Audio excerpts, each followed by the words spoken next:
Jack Steele 200 this week, Ross. Is he going to start on the ground or let's start? What was the question? Jack Steele's 200th game. Yeah, it is. Fit to go, and will he be sub? Yeah, for sure. Yeah. We sort of got to get through training. Yeah, but he was always going to play this week.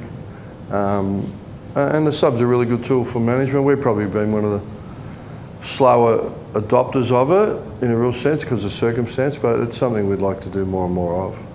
How's he managing his body at the moment? As he said to Ed post-game, he's got a few ailments he's dealing with at the moment. Yeah, like all AFL players, you do your ice baths, you do your physio. They come on and impacted. So I think unless you're in it, it's hard for you to have empathy and understand how hard they hit and how often they tackle and how grindy it is. So it feels like more's been made of it for whatever reason than gets made at other clubs. So I'm not sure the reason why, but all I can tell you is we managed him last week and we're really thrilled that it's his 200th. Really thrilled. He's been a warrior at the club, 2 times best and fairest, All-Australian, captain, and he's led under some duress. Led during COVID, and then a transition coach and a transitioning list. So he's shown great durability, along with our other leaders like Wilkie and Sinclair. And they've been important in bringing our young players through, like Hall and Naz and Caminiti and all that. So there's a lot that goes into the pot. Do you see Jack as a massive part of your midfield going forward into future years, or do you think he'll start to sort of hand over back into some of the younger guys? I don't know. I don't think of it like that. As I walked in here today, I'm preparing for Richmond.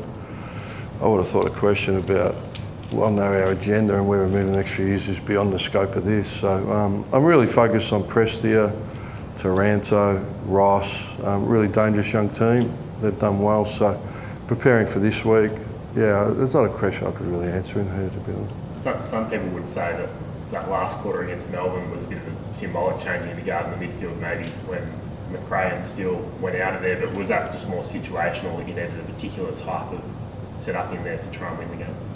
Yeah, so what's the question? Was that maybe the future of your midfield that we saw in the last quarter against Melbourne, or was it just a specific mix that you wanted to win that game? Yeah, maybe so. Maybe so. Maybe so. I'm not sure. Like, you pick yourself. Clearly, Naz's transition into majority mid. Hawley's going in there. I can't remember the other one that was in there. I think Clark was in there, McRae was in there, Windhager was in there. So, and you hear Chris Scott, one of the eminent coaches of competition, talk about situational. It's not the same every week. So, I was fortunate enough to have a meal with Lockie Neal last week, and he just spoke about the game's changed and there's less midfield stoppages, which we sort of commented between the arcs. It's bouncing a lot more. So, that would suggest that your blend's got to be a little bit different. So if you look at the trends of the game, I think everyone's, like Richards has gone in and smacked it, hasn't he? So Rankin's gone in. So I think if you look competition-wide, the trend is, high transition and speed in there rather than just big hitters all the time. McRae's time on ground and it's been a bit down the last few weeks. Is that a specific tactic, or are you just managing him through? Down from what? Well, it's down at sort of 65, 70%. I was just looking through today. And what had it been? Is that normal for Jack? And what had it been? I'm not sure. I'd assume it was slightly. So how do you know it's lower? Well, it seems low to me. As a mid? Yeah. Last week, that was by design. I would say he hasn't had as much effect as he had a really good first half of the year, maybe hasn't had as much. Yeah, no, analytics tells us he's still really productive.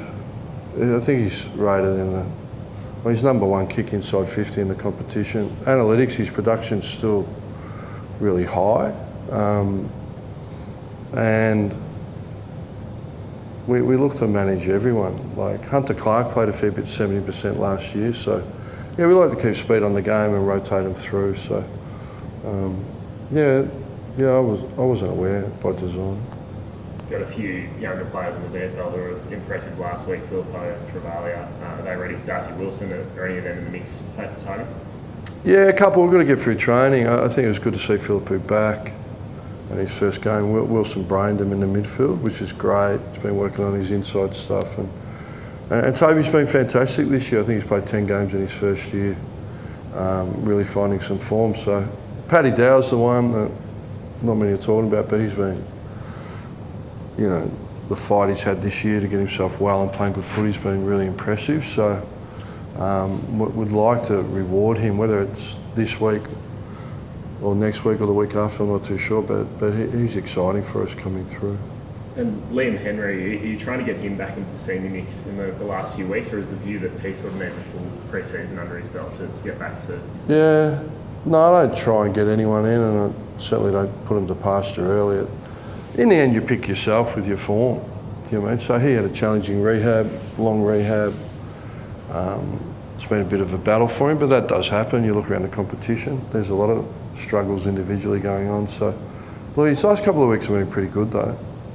It's been a tough year for Mateus injury-wise. It's been nice for him to finish the year in the senior team and get a couple of games under his belt. Yeah, it'd be nice. Whether that happens or not, I'm not too sure. So, can I just ask about Naz? I know you get a lot of questions about Nasai's future. But something that I didn't hear asked after the Melbourne game was such an iconic moment for your footy club. Did you feel like there was any change in the possibility of the negotiations after he was involved in such a big moment where the club gets an iconic win? Not really. You don't think that would have any effect, or you wouldn't try to use it? Well, maybe so. Not sure. Just Ryan Burns walked past with the moon boot on before. What's happened to him out of that game? Well, he's had a moon boot on, so he won't be playing this week. He's got a sore foot. Foot injury. Oh. Thanks, guys. Thank you. Thanks, Ross. Good luck. Happy to help.